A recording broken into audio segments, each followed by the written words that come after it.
Employees of the bus company believe they deserve better pay. Managers, supervisors, bus drivers, admin staff, charge hands, inspectors and paint shop workers are all understood to be on strike. The government says most bus company drivers get above average wages. Well, I think the statement last night was incredibly unhelpful, and you know the staff have felt very aggrieved by some of the comments that were made in the press release by HMGOG yesterday. We are deeply disappointed and hurt at the government's attempts to smear us and discredit us in the general public. The grossly inaccurate, blatant lies, in fact, I'll say it, of the figures, the salaries that have been published. You know, if people think that I'd be here standing now if I was earning that kind of money, I'm sorry, but it's just not true. It's just not true. The entry level for a bus driver is £10.43. I mean, you know, we're not talking grand sums of money. Any in terms of additional monies that are worked is because, again, they're working incredibly hard, working incredibly long hours. We made reference earlier in our statement about, you know, the longevity of the shifts and the service they provide, and they have to have full awareness and you know, full capacity when they're working. And you know, this idea that it's money for nothing or they're overpaid, I think that's highly offensive to the staff and considering the service they provide 7 days a week. Look, we want a good, well-paid bus service. We feel that the responsibilities that we have compared to a driver who's obviously taking or conveying a bag of cement is getting £4 more than a bus driver who's got the responsibility of operating £250,000 equipment, namely a bus, plus the most important of all is the members of the public. The Chief Minister came down and shook hands with those on strike. I'm sorry. You don't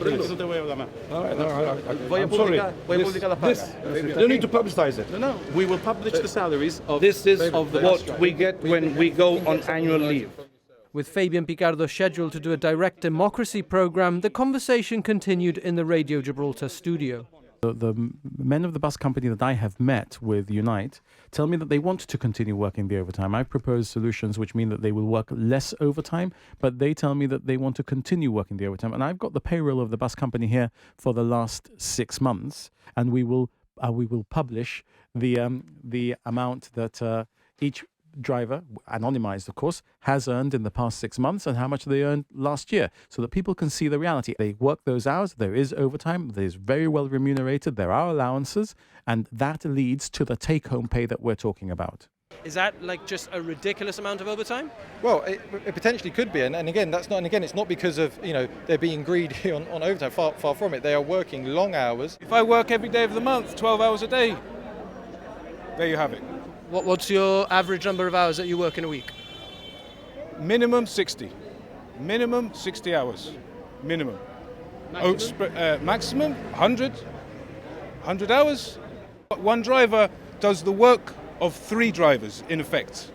Sometimes in very difficult conditions with, holding, human lives in their carriages day in, day out. It's not money for nothing. I highly doubt the figures that have been put forward by government. We are always scrupulously clear and honest with the people of Gibraltar because I work for the people of Gibraltar.